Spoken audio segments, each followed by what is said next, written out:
ஹர ஹர சங்கரா ஜெய் ஜெய்சங்கரா. எல்லோருக்கும் good morning, காலை வணக்கம். மழை பெஞ்சிட்டுருக்கு, நல்லா கிளைமேட் சூப்பராக இருக்குது. அதனால் இன்றைக்கி மாமி என்ன பண்ணுறாங்கன்னா சமையல் பண்ணுறாங்கிறத மாமி சொல்லுவாள். எப்படி செய்கிறா எல்லாம் இப்போ நோட் பண்ணிக்கோங்க, சொல்லுங்கள். பருப்பு ரசம் வைக்கிறேன். பருப்பு ரசம் ஈச்சம்பளம் வச்சுருக்கேன். 2 தக்காளி போட்டு, ஒரு பச்சை மிளகா, புளி கரைச்சி ஊற்றி, 1/2 ஸ்பூன் ரசப்பொடி போட்டு, இப்போ கட்டி பெருங்காயம் போட்டு, கருவேப்பிலை போட்டு கொதிக்க வச்சுட்டுருக்கேன் ரசம். அங்கே மணத்தங்களி கீரை பொரிச்ச கூட்டு பண்ண போகிறேன். அதுக்கு பாசி பருப்பு வேக வச்சுட்டுருக்கேன் அந்த கிண்ணத்தில். மணத்த தக்காளி பொரிச்ச கூட்டு. இப்போ அது அந்த பாக்கி கொஞ்சம் மணத்த தக்காளி எடுத்து சூப்பு பண்ண போகிறேன். இதில் மணத்தக்காளி சூப்பு. ஆமாம், அதுக்கு இந்த வெங்காயம் பூண்டு எண்ணெய் நல்லெண்ணெய் ஒரே 1 ஸ்பூன் வச்சுருக்கேன் பாருங்க. ஆமாம், அது வெங்காயம் கொஞ்சம், வெங்காயம் பூண்டு, இந்த சின்ன வெங்காயம் இதெல்லாம் போட்டு கொஞ்சம் சூப்புக்கு வதக்க போகிறேன்.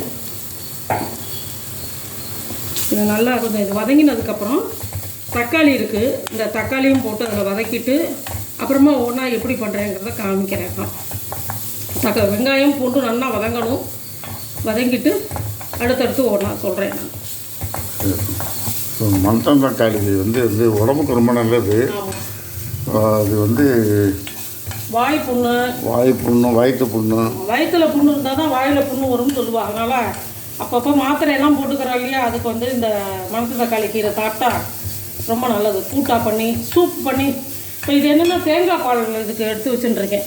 இந்த தேங்காய் பாலில் என்னென்ன போட்டு அரைச்சிருக்கேன்னா, சும்மா ஒரு 4 மிளகு, 4 சீரகம், கொஞ்சோண்டு கொத்தமல்லி வர அதை போட்டு இந்த தேங்காயில் போட்டு அரைச்சிட்டு அதை பாலை எடுத்து வச்சுட்டுருக்கேன். இந்த சூப்பு ஊற்ற போகிறேன் கடைசியாக. சூப்பு பண்ணுறப்போ மாமி ஒன்று காமிக்கலாம். இது மணத்த தக்காளி வாய் புண்ணுக்கு எல்லாத்துக்குமே ரொம்ப நல்லது. பொதுவாகவே 15 நாளைக்கு ஒரு தடவை, வாரத்துக்கு ஒரு தடவை சேர்த்துக்கிறது நல்லது தான் கீரை. ஆமாம், அதனால் அதை இந்த கீரையை ஆகிறது மாமி நடுப்புற இருக்கிற நரம்பை எடுத்துட்டு இலையை மாத்திரம்தான் போடுவாள்.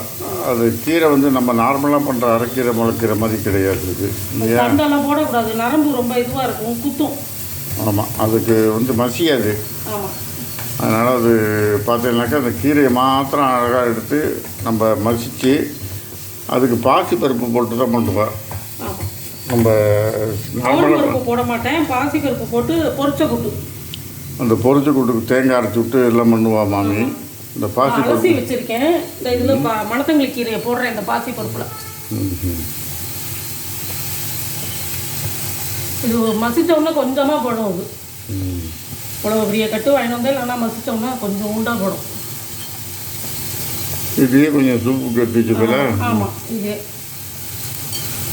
இது அப்படியே சூப்பில் போட்டு பண்ணிவிடுவேன் இந்த மணத்தங்களி கீரையை.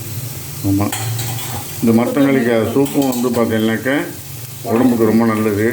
அதுக்கு தான் இதெல்லாம் போட்டு பண்ணுறதுனால, இந்த சாமான்கள்லாம் போட்டு பண்ணுறதுனால இது நம்ம முதல்ல சாப்பிட்டுட்டு அப்புறம் கொஞ்சம் நேரம் வச்சு சாப்பிட்டோம்னா நல்லா பசி எடுக்கும். ஜீரகம், மிளகு ஜீரகம்லாம் போடுறோம் இல்லையா, அதனால் இது உடம்புக்கும் ரொம்ப டைஜஷன் ப்ராப்ளம். நல்லெண்ணெய் தான் ஊற்றி வதக்கணும், அப்படி இல்லைன்னா நெய் ஊற்றி வதக்கணும். நெய்யை விட நல்லெண்ணெய் நல்லது சூப்புக்கு. அதனால் இது கொஞ்சம் வதங்கிடுது. வெங்காயம் பூண்டு, இப்போ தக்காளி போடுறேன். இல்லை, தக்காளி சேர்ந்து இது கொஞ்சம் நல்லா வதங்கின அப்புறம் கீரையை போடணும். மணத்தங்களி கீரையை இது இன்னும் கொஞ்சம் வதங்கிக்கிட்டு எல்லாமே சேர்ந்து காமிக்கிறேன். கொஞ்சம் ரசம் கொதிச்சுருக்கு. ஆமாம், இது வெறும் இந்த தக்காளி ரசம், பருப்பு ரசம். பருப்பு வேக வச்சு வச்சுருக்கேன், இதை போடணும். பருப்பு வச்சுருக்கா, பருப்பு வேக வச்சு வச்சுருக்கா. அதனால் இந்த பருப்பு ரசம் ஈச்சம்பளம் பண்ணுறதுனால நல்லா கமகமன்னு வாசனையாக இருக்குது கொதிக்கிற போது. அதே மாதிரி மணத்தங்காய் கீரை அது இப்போ மசிச்சுட்டு அதுக்கப்புறம் 1 by 1 நாங்கள் காமிப்போம். கொஞ்சம் நாழி ஆகும் இல்லையா. கொஞ்சம் நேரம் ஆகும். இந்த பருப்பை போட்டு விளாவிட்டேன். பருப்பு இது வச்சுருந்தேன் இல்லையா, தோரம் பருப்பு, அதை கடந்து இதில் போட்டு விளாவிட்டேன். அது இன்னும் கொஞ்சம் உப்பு போட்டால் நல்லாயிருக்கும். அதனால் கொஞ்சம் உப்பு போடுறேன். சரி, போட்டு அதை இது பண்ணிவிட்டு முடிச்சுட்டு காமிக்கிறேன் உங்களுக்கு.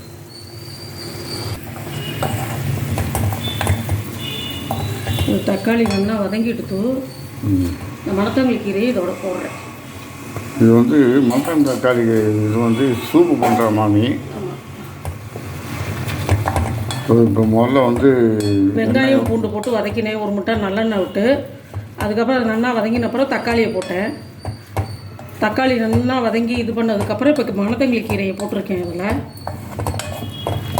ஆற்றுல பண்ணுறது நம்ம சுகாதாரமாக நல்லா செஞ்சு சாப்பிடலாம். நல்லா கண்ணு முன்னாடி ரசம் நுரைச்சி வந்துட்டு ரசத்தை ஆஃப் பண்ணிட்டேன். அதுக்கு இனிமேல் தாளித்து கொட்டணும் ரசத்துக்கு. இப்போ இந்த பருப்பு வேக வச்ச பருப்பு தண்ணி இருக்கு இல்லையா, அதை இதில் ஊற்றுறேன் இந்த கீரை வேகிறதுக்காக. ரசத்துக்காக பருப்பு துவரம் பருப்பு போட்டேன், அதோட தண்ணி இருந்தது, அதை எடுத்து இதில் ஊற்றி இப்போ கொதிக்க விட போகிறேன். இதை அவ்வளோதான். இப்போ உப்பு கொஞ்சம் போட்டுறேன். இந்த சூப்புக்கு தேவையான அளவு உப்பு இதை சேர்த்து இது கொதிக்கட்டும். இது வந்து சூப்பு பண்ணிகிட்ருக்கா, இது வந்து பொரிச்சு கொண்டு பண்ணிகிட்ருக்கா. இங்கே ரசம். ஸோ இன்றைக்கி வந்து இதுதான் இன்றைக்கி சமையல். சிம்பிள் தான். தக்காளி பருப்பு ரசம் ஈயச்சொம்பில், அப்புறம் வந்து மணத்த தக்காளி போட்டு பொரிச்ச கூட்டு, அந்த மணத்தக்காளிக்கு போட்டு இதெல்லாம் போட்டு பாக்கி இதெல்லாம் போட்டு சூப் மாதிரி பண்ணுறேன். இது வந்து உங்களுக்கு ஸ்டெப் பை ஸ்டெப்பாக காமிப்பாகணும். அடுத்தது விநாயகி காமிக்கணும். நல்லா சூப் ரெடி ஆகிடுத்து, நல்லா வெந்துடுத்து. இல்லை சும்மா ஒரு 1/4 ஸ்பூன் இது போடுறேன். தேங்காய் பாலில் கார்ன்ஃப்ளவர் மாவு போட்டு இது கொஞ்சம் நல்லா கொதித்த உடனே வேணுன்னா இந்த பூண்டு வெங்காயம் இதெல்லாம் நீங்கள் சாப்பிட்லாம், நல்லாவே சாப்பிட்லாம், அதனால ஒன்றும் இது இல்லை. இது ஒரு லைட்டாக ஒரு கொதி வந்தவுடனே ஆஃப் பண்ணிவிட்டு தேங்காய் பால் ஊற்றணும். எப்பொழுதுமே கொதி வந்தவுடனே ஆஃப் பண்ணிடணும். ஆஃப் பண்ணிவிட்டு தேங்காய் பால் ஊற்றணும். தேங்காய் பால், மிளகு, ஜீரகம், கொத்தமல்லி வரை இதெல்லாம் போட்டு அரைச்சிருக்கேன், அதை ஊற்றணும்.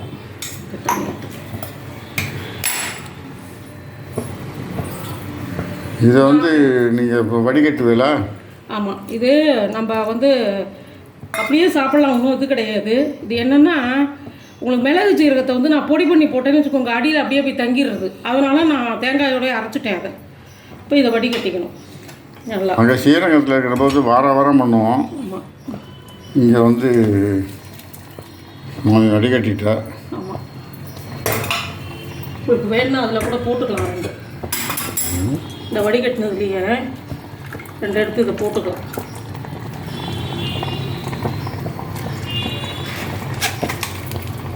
இதை என்ன பண்ணுவேன் அப்படின்னு நினைக்காதீங்க, இதை அப்படியே இந்த பொரிச்ச கூட்டில் போட்டு ஒதுக்கி விட்டுருவேன் இதை. ஸோ இதுதான் வந்து மணத்தங்காளிக்காய் சூப்பு. இது வந்து உடம்புக்கு ரொம்ப நல்லது. நாங்கள் இங்கே இதெல்லாம் 15 நாளைக்கு இல்லை வாரத்துக்கு ஒரு தடவை இங்கே சேர்த்துப்போம். ஸ்ரீரங்கத்தில் கீரை ரொம்ப நல்லா இருக்கும், பசுமையாக. கொத்தமல்லி தழை, நல்லா கொத்தமல்லி தழை போடுறான். ஸோ இங்கே வந்து மணத்தங்காளிக்காய் பொரிச்சு விட்டு கொதிச்சுட்டுருக்கு. இன்றைக்கி தான் இன்றைக்கி டிஷ்ஷு சூப்பு மொத்தல. நாளைக்கு கொத்தமல்லி மேலே அலங்காரம் பண்ணுறேன், பார்த்து ஜாக்கிரதை.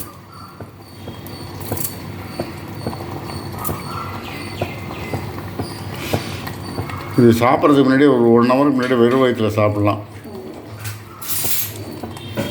ஒரு நிமிஷம் டேஸ்ட் எப்படி இருக்குன்னு பாருங்க. ஸோ இது வந்து பொரிச்சு விட்டு கொதிச்சுட்டுருக்கு. நல்லா மணத்தங்களுக்கு இது கீரை நல்லா வேகிறது, வெந்துட்டு அதுக்கப்புறமே நினைச்சு காமிக்கிறோம்.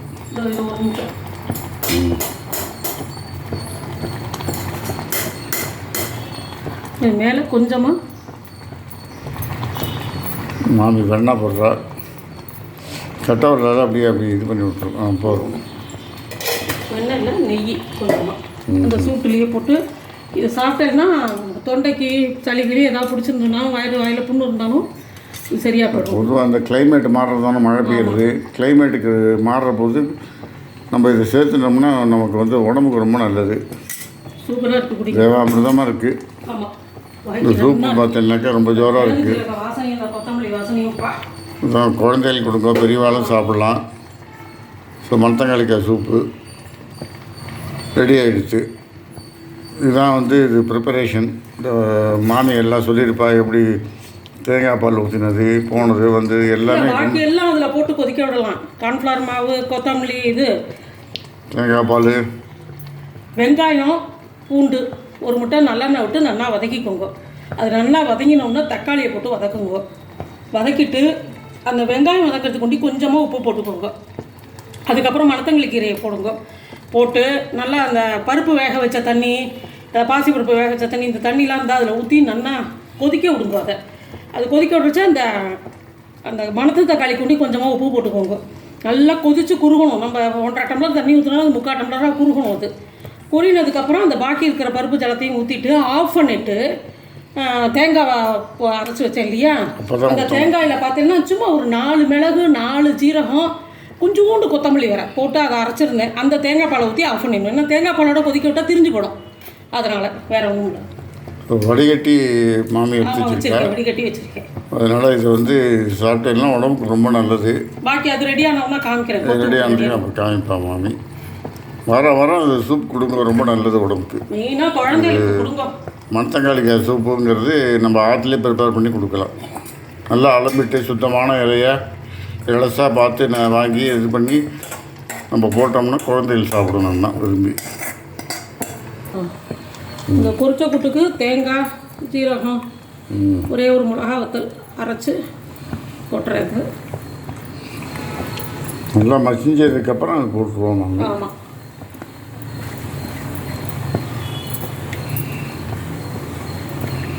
தண்ணி எப்பொழுதுமே மணத்தக்காளி கீரை இதெல்லாம் பண்ணுறச்சே கொஞ்சமாக தண்ணி விட்டுக்கோங்க.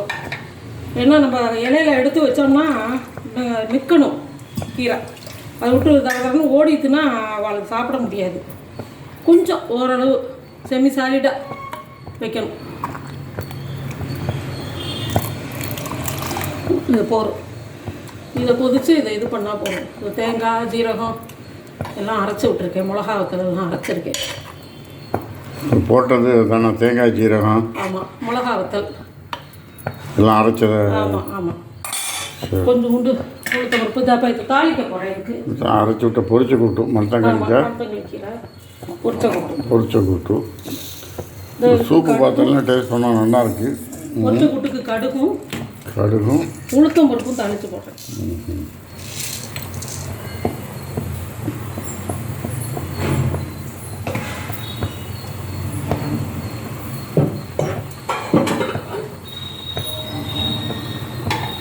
கடுகு வெடிக்கட்டும். வெடிச்சோன்னா அது வெடிக்கட்டுமா? வெடிக்கட்டுதோ வெடிச்சோம். வெடிச்சோன்னா சின்னது கடுகு.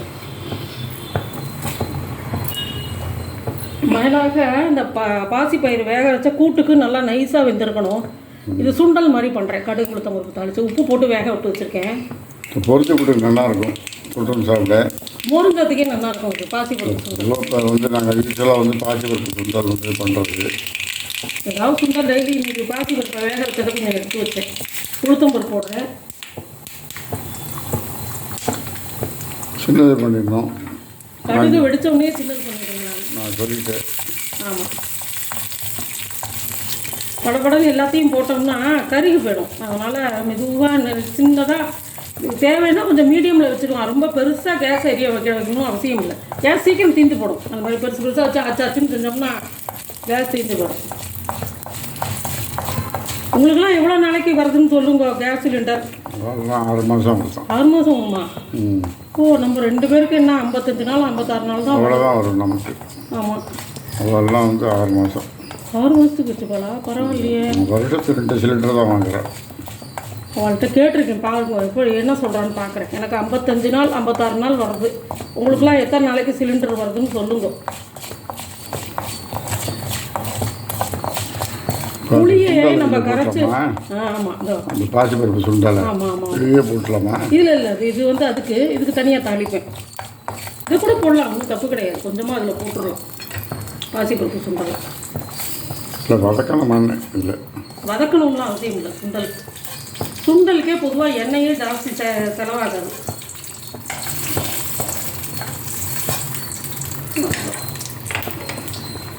நல்ல ஐடியா தான் நீங்களும் சொன்னது. தேங்காய் எண்ணெயில் கடுகும் உளுத்தம் பருப்பும் தாளித்து கொட்டியிருக்கேன் பொரிச்ச கூட்டுக்கு. நானே கேஸை மிச்சம் பிடிச்சி விட்டுச்சு. ஆமாம் ரொம்ப மிச்சம் பிடிச்சிருக்கேன். இதுக்கு ஒரு தடவை நம்ம பண்ண வேண்டாம். ஸோ இது வந்து என்னென்னங்கிறத சொல்லுங்க. இன்றைக்கி என்னென்ன சமையல் பண்ணேன்? இதோ நல்ல பருப்பு ரசம், தக்காளி போட்டு இவ்வளோ மனமாக இருக்குது. ஈயச்சம்பு ரசம் வாசனையாக இது இருக்குது. சூப்பு. சூடு ஆறட்டும், நீங்கள் வெயிட் பண்ணிட்டுருக்கேன். சூடு இருக்குது. நீங்கள் இந்த தக்காளி சூப்பு, இந்த சூப்பெல்லாம் இப்போ அது மாதிரி இது வந்து மணத்தங்காளிக்காய் சூப்பு வந்து ரொம்ப நல்லது உடம்புக்கு. செஞ்சு பாருங்கள். ஏதாவது டவுட் இருந்தால் மாமிட்ட கழுவும். அப்புறம் அந்த உப்பு போட்டு இதை வேக வச்சதுனால இதை இந்த பாசி பருப்பு சொல்கிறேன். உப்பு போட்டு வேக வச்சுட்டேன். மலர்ந்து வந்துருக்குன்னா அதனால் உடம்புக்கு ரொம்ப நல்லது. இப்போ இதெல்லாம் நீங்கள் சேர்த்துக்கோங்க அடிக்கடி. கூட்டம் ரெடியாக எடுத்து, பொரிச்ச கூட்டம் ரெடியாக எடுத்து, சுண்டல் ரெடியாக எடுத்து, மகாநேவேதியம் ரெடியாக எடுத்து. ஸோ இன்றைக்கி எங்கள் இடத்துல இதான் வந்து மெனு. அதெல்லாம் செஞ்சு பார்த்துருங்க. செஞ்சு பார்த்துட்டு ஏதாவது டவுட் இருந்தால் மாமிட்ட கேளுங்க. லைக் பண்ணுங்க, ஷேர் பண்ணுங்க, விடாமல் சப்ஸ்கிரைப் பண்ணுங்க. நீங்களும் வந்து எங்களுக்கு எல்லாருக்கும் ஆதரவு கொடுக்குறீர்கள். ரொம்ப நன்றி. Thank you very much. ஷிஃப்ட் பண்ணிட்டேங்களா? கூட்டை எடுத்து இதில் போட்டுட்டேன். சரி, இதுதான். மற்றபடி எதாக இருந்தாலும் செஞ்சு பார்த்துட்டு எங்களுக்கு ஃபீட்பேக் சொல்லுங்கள். Thank you very much. பாய்.